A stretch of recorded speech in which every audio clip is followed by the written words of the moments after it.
տեղի ունենան։ Ընդ որում թրիպի շրջանակներում քննարկվել է հնարավոր էլեկտրաէներգիա, էլեկտրական հաղորդման գծեր, խողովակաշարեր, մալուխներ, երկաթուղային, ես անգլի մեծ ծավալուն քննարկումներ նկատի ունեմ տնտեսական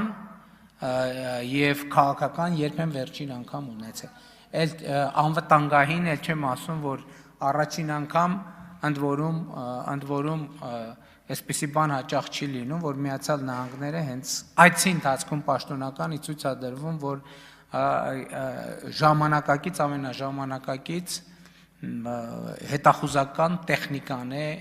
մատակարարվում Հայաստանի Հանրապետությանը, բայց սա ինչի մասին է, սա նրա մասին է, որ Հայաստանի և ներողություն, Միացյալ Նահանգների միջև ռազմատեխնիկական համագործակցության ճանապարհը բացվել է, այսինքն այդ մի բան անօթաչու թռչող սարքը ցույց տալու իմաստը ո՞րն էր, ցույց տալու իմաստը այն էր, որ ճանապարհը դա ըստ էության Հայաստան Միացյալ Նահանգներ ռազմատեխնիկական համագործակցության կանաչ լույսն է։ Ինչ վերաբերվում է, գիտեք ինչ, մենք մի անգամ չենք ասել, որ մենք մեր ձեռքերը կկտրենք ընտրությունների, դա ում մասին են խոսում, ես ուզում եմ հասկանամ, ում մասին են խոսում։ Այսինքն 2018 թվից հետո Հայաստանում քանի ընտրություն է կեղծվել, քանի լսեք, Երևան քաղաքում ընտրությունների արդյունքները վճռվել է 70 թե 120 քվեաթերթիկի վրա։ Այդ ասողները այդ 120 քվեաթերթիկը կուտեին ուղղակի։ Նրանք ովքեր մեզ ասում են, որ մենք բան ենք անում, որ մենք ընտրություն կարող է կեղծենք, նրանք ոչ միայն կուտեին, այլև տենց հազարավոր քվեաթերթիկներ կերել են այդ մարդիկ։ Հիմա եկել են ինձ ասում են, որ մենք պատրաստվում ենք ընտրություն կեղծել։ Ատոմակայանի հետ կապված, ես արդեն ասացի, որ մենք այն որ մեծամորի ատոմակայանը պիտի փակվի, դա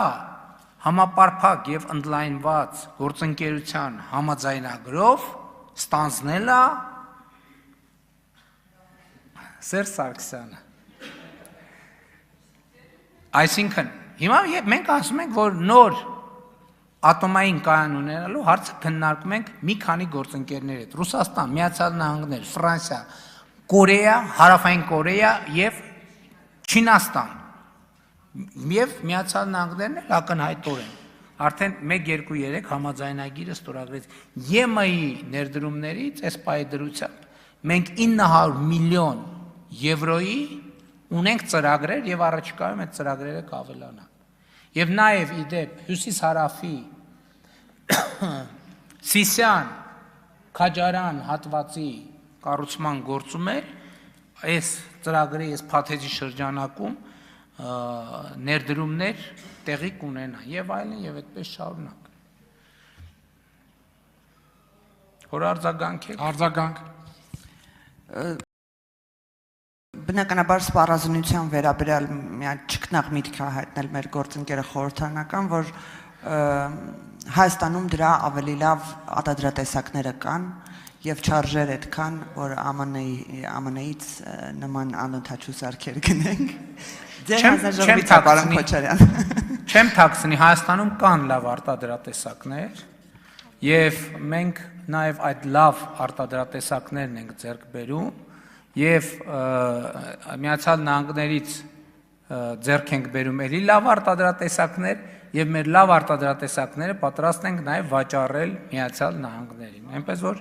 դա շատ նորմալ համագործակցություն է և մենք կփորձենք այդ ոգով շարունակել։ Ուրիշ էլի բան կան դիտարկում։ Դե ծիծեռնակաբերդի հետ կապված ինչ ծիծեռնակաբերդ և ատոմակայան։ Ատոմակայան ասցի, Ծիծեռնակաբերդ կրթության, գիտության, մշակույթի և սպորտի նախարարը ուղեկցել է և ուղեկցել է այն արարողակարգերով, որոնք համապատասխանում են ոչ միայն Հայաստանի, այլև Ամերիկայի Միացյալ Նահանգներում ընդունված արարողակարգերին, որովհետև Այսինքն այդտեղ որևէ այլ բան տեղի չի ունեցել, այսինքն նկատի ունեմ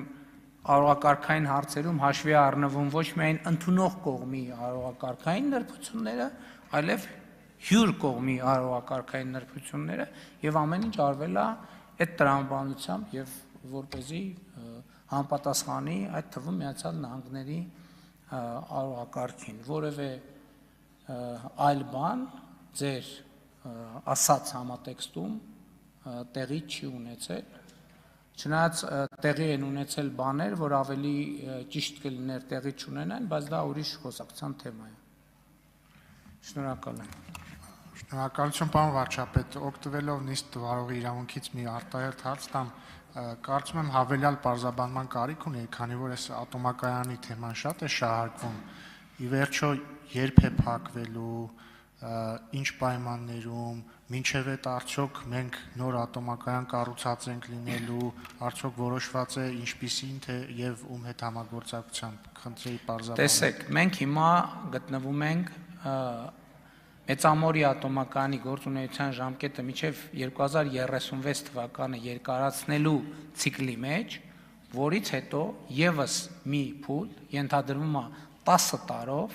եւս հնարավոր կլինի երկարացնել Մեծամորի ատոմակայանի գործունեությունը, այսինքն եղավ 2036 եւ 2046։ Այդ ընթացքում մենք պետք է կայացնենք որոշումներ։ Եվ ելի եմ ասում, եւ այս ամբիոնից ես այս նույն հայտարարությունը մի քանի անգամ գոնե ասել եմ։ Մենք նոր ատոմային ռեակտոր, միջուկային ռեակտոր ունենալու հարցը քննարկում ենք Ռուսաստանի հետ, Միացյալ Նահանգների հետ, Ֆրանսիայի հետ, Չինաստանի հետ, Հարավային Կորեայի հետ։ Եվ մենք բոլոր մեր գործընկերներին թափանցիկ կերպով, այսինքն եթե ամբիոնից ասում եմ, դա շանկա ոչ մեկից գաղտնիք չենք պահում։ Բոլորին թափանցիկ կերպով ասում ենք, որովհետև ասում ենք դա ներողություն ճակատագրական ռազմավարական նշանակության որոշում է եւ որոշում կայացնելիս մենք պետք է համոզված լինենք, թե որ առաջարկն է մաքսիմալ համապատասխանում Հայաստանի Հանրապետության շահերին։ Այդ թվում միջալոց մենք ուրիշ խնդիր ունենք։ Մենք ունենք խնդիր միջուկային էներգետիկայի շուկան լավ եւ ճիշտ ուսումնասիրելու երկարաժամկետ, որովհետեւ կա ուրիշ խնդիր։ Հիմա իհարկե մեր էներգետիկ համակարգում, եթե չեմ սխալվում, Մեծամորի ատոմակայանի արտադրած էլեկտրաէներգիայի սակագինը ամենաէժանն է, ճիշտ է։ Այստեղ ինչ խնդիր ունենք մենք նաեւ ասում եմ, որպես վերջին մի քանի անգամ ատոմային միջուկային էներգետիկային վերաբերված տարբեր գագաթաժողովներին մասնակցելով, քննարկումներ ունենալով, մենք կան գնահատականներ, որ միջուկային վառելիքի պաշարը ընդհանրապես, այս պահին հայտնի պաշարները, իրենք 70 տարվա պաշարներ են։ Այսինքն, ինչ է սա նշանակում։ Սա նշանակում է, որ հաշվարկի կարիք ունի, թե 40 տարի հետո 1 կիլովատժամ միջուկային էներգիան ինչ կարող է արժենալ, որտեղ ստեղ էլ տնտեսական նպատակահարմարության եւ ետգնման հնարավորությունների հարց կա։ Իհարկե հիմա նաեւ լրջորեն քննարկվում է եւ կա արդեն փորձ միջուկային վառելիքի